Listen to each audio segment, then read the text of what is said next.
Hello! So, ayan, ear sign. Kumusta ka naman? Okay, so ear sign, maraming salamat po sa walang sawang pagsubaybay sa ating pong daily horoscope. And, ayan, kung ikaw ay bago pa lang sa ating channel, mag-subscribe na po kayo. And, i-click mo na rin yung ating notification bell para lagi kang updated sa ating mga bagong upload. And sa mga nais, guys, magpa-private reading, ayan. Iiwan ko na lang po yung link sa ating pong description box below. Or pwede nyo ako guys i-direct message sa ating pong Facebook, Jade Tarot. Okay, so tignan natin guys. Gabay kapalaran mo. Ear sign, meron tayong the moon.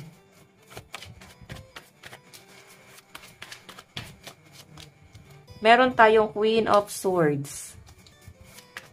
Okay, ngayon pa lang guys nakikita ko na yung pressure sa'yo. Parang di mo gusto yung nangyayari, no? So, meron tayo guys, the Moon, Queen of Swords, and 6 of Pentacles. Bottom of the deck is 8 of Swords. Okay, the Moon, sa pinapakita sa akin guys, minsan na may misinterpret ka ng ibang tao. Kahit na parang sinasabi mo naman yung totoong nararamdaman mo, parang hindi sila guys naniniwala. Siguro kasi ganun ka na nila guys tignan, no? Napakalakas mo, napakatatag mo. So, marami ka na siguro guys kasing napatunayan. Okay, kumbaga, kaya mong tumayo sa sarili mong paa nang wala ka guys. Alam mo yun, wala kang sinasandalan. Marami ka na rin guys diskarte sa buhay na pinasok sa pinapakita sa akin dito. So, the moon, kaya parang minsan pagka nagkakaroon ka ng problema, pag sinashare mo sa ibang tao, ear sign, parang nami-misinterpret ka pa nila o hindi sila guys talaga naniniwala at all. Kasi parang, ay hindi kami naniniwala, ikaw pa. Parang gano'n, na parang wala kang karapatang ma-down sa sarili mo. Okay, so sinasabi rito guys, kung may negative na nangyayari sa buhay mo, tignan mo. Ito yung energy mo. Tignan mo dapat yung sarili mo ng mas higit pa sa kung sino ka. Okay? Parang hindi naman lamang. Parang higitan mo pa yung expectation mo sa sarili mo. Makakahanap ka rin ng taong makakaunawa sa inyo. Ear sign, okay? Kailangan nyo lang talaga dito guys is ipakita mong matatag ka. Okay, kasi guys, ito baka may mga conflict ka before, kaya parang hirap na guys maniwala yung ibang tao, or pwedeng past mistake, na parang hanggang ngayon guys, tumatatak pa rin sa isip nila. Okay, so guys, meron tayo itong Queen of Swords. So, Queen of Swords is nagre-represent guys ng matalino, malawak ang pag-unawa, mahaba ang pasensya. Ano ba yung pinagkaiba nun, di ba? Parang marami kang alam. Okay, so iba sa inyo guys, nangihinayang ako sa knowledge na meron ka or talent na meron ka. Kasi guys, hindi mo guys na aayos o hindi mo guys nagagamit ng maayos. Okay, so matalino ang mga ear sign. Okay, madalas kasi guys sa mga ear sign, utak talaga yung ginagamit. Kaya minsan kayo yung mas nag-overthink or kayo yung parang mas pagod. Kasi sabi nila, okay na mapagod yung katawan, wag lang yung isipan. Okay, so mga ear sign guys, ayan, expect nyo na stress kayo, pero ikaw, yung tipo ng tao ngayon guys na mas hinahabaan mo yung pasensya mo, nilalawakan mo yung pag-iisip mo sa ibang tao. Okay? Yun yung pinapakita sa akin dito guys. So, meron tayo guys, 6 of Pentacles. So guys, 6 of Pentacles kasi, ayan, marami kang responsibility. So, eto rin talaga guys yung goal mo, mabago mo yung pamumuhay mo, at makapag-provide ka ng maayos at makabawi sa kahit na kanino. Okay, pwede naman guys na nagagawa mo na yan ngayon. Ayan o. Wala naman guys demand yung ibang tao sa inyo. Pero ito talaga yung gusto mong maging maayos talaga yung buhay mo. Yung makapag-provide ka ng maayos sa family mo. Kasi guys, ang mga ear sign, rin to parang loner nga yung mga yun. Di ba introvert? Pag may problema kayo, parang mas gusto nyo guys na pinoproblema nyo na lang sa sarili nyo. Tapos naghahanap lang kayo ng favorite person, special someone na sa kanila nyo guys, sinishare yung mga pinagdadaanan nyo sa buhay. Ayan. Okay, so, tingnan natin guys. Love life.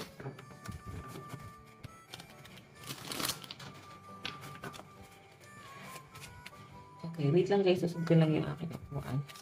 Ear sign. So guys, meron tayong endings. Ang daming endings ito with this. Endings. So, siguro guys, on and off kayo ng person mo. Or nahirapan ka, defeat ayan, no? Sabihin, possible na parang sinukuan to. So, meron tayo, oh, air sign. So, air sign. Okay, so air sign, ayan. Medyo natawa lang ako sa konti sa energy. Kasi guys, ito ha, pwedeng on and off kayo ng person mo hanggang sa parang sinukuan talaga siya. Kumbaga, natapos na kayo. Tapos na to. Pero guys, mukhang may gagawa ng action.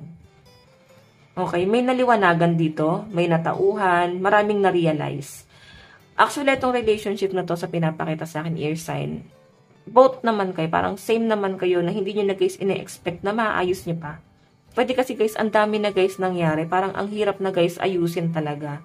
Okay, maski ikaw napapaisip ka, grabe, hindi na kayang ayusin to kasi parang grabe yung gulo, ang daming taong naapektuhan. Pero guys, wino-work out eh. Ayan no. O yung iba sa inyo guys, pwedeng ang naging problema is yung ibang tao. Okay, maraming naging hadlang dun sa relationship nyo. Maraming gusto guys na tao na magpumigil dito sa relasyon na to kasi parang against sila dito. Pero I think air sign, pinaglaban nyo talaga to. Ayan o, may action. Pinaglaban nyo tong relasyon nyo. So, dumating sa point na parang napaisip ka na parang sukuan na kaya natin kasi marami ng against. Marami ng kumukontra. Pero, alam nyo guys, wino-workout siya. Pero kung hindi pa guys nangyayari, I think, i-work out to. May babalik. Okay? Pwedeng person mo. Kasi mas nasasagap po yung energy do sa person mo na siya yung babalik dito. Kasi marami itong nare-realize ngayon. Okay, so tignan natin guys sa inyong pera at trabaho.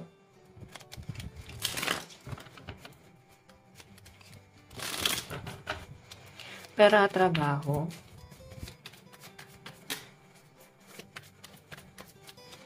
So guys, meron tayong fulfillment. Ayun, fulfillment. 10 of raindrops. So napakaganda nito agad, no? Meron tayong emotional stability and exploration. So yun nga guys, sabi ko nga sa inyo, Queen of Swords or King of Swords kasi yung energy na nasasagap ko, matalino kayo. Kaya sabi ko kanina, una pa lang ng reading, ako yung nangihinayang sa talent at talino na meron ka. Kasi parang hindi ka masyadong naalagaan ng maayos ng company or hinayaan ka na nandun. Hindi ka binibigyan ng spotlight. Okay? Kung makita nyo guys, ito oh. Emotional stability. Habang nagkakaedad ka, mas nape-pressure ka sa mga responsibility na pinapasan mo. And I think guys, pagdating sa career mo, nandun ka sa point na gusto mo mag-explore. Gusto mo guys makatry ng iba. Okay? Parang gusto niya guys ng maka-experience ng mga bagay na hindi niya pa guys na-experience. Open naman kayo guys sa ibang bagay. Basta alam nyo guys na magiging, magiging successful. So, fulfillment guys, sinasabi rito, yes, magiging successful to. Kung ano man tong pag-explore na gagawin mo, yun nga lang guys, mukhang hindi ka makagawa ng action pa sa ngayon kasi marami kang responsibility. Parang iniisip mo muna na makaipon or bago ka gumawa ng hakbang is, ayos mo muna lahat ng mga problema mo. Yung parang smooth sailing, ganon, alam nyo ba yun? Parang, wala na kayong balakid sa dadaanan mo. Kumbaga parang lahat ng dadaanan mo, ano na lang eh, dire-diretso ka lang sa pag-move forward mo. So, ganun yung nasasagap ko rito, guys. Okay? So, yung iba sa inyo, guys, pwede naman din na gusto mo mag-explore pero nangihinayang ka sa trabaho mo. Hindi mo magawang umalis. Ganon. So, tignan pa natin, guys. Lucky number mo is 10, 5, 8, 10, 9. Ayan. Advice, meron tayong uncovering treasure. Beneath the surface lies great bounty. Ayan. Alam nyo guys, napakaganda ng kapalaran na nakikita ko sa inyo. So, kailangan mo lang guys, i-enhance yung talent mo and mag-explore. Ako na nagsasabi sa inyo guys, napakaganda ng kapalaran na nag-aantay sa inyo. Treasure na to. So, I think, parang nagpapahinga lang yung blessing na paparating sa inyo. So guys, tignan pa natin advice. Meron tayong go wild. Ayan, minsan guys, umiiksi rin yung pasensya mo, pero hanggat kaya, Queen of Swords, napakalawak ng pag-unawa mo talaga. Okay? Lalo na sa ibang tao. Hinahabaan mo yung pasensya mo. So, ear sign. Ito lang po ang inyong reading. Maraming salamat po. Bye-bye!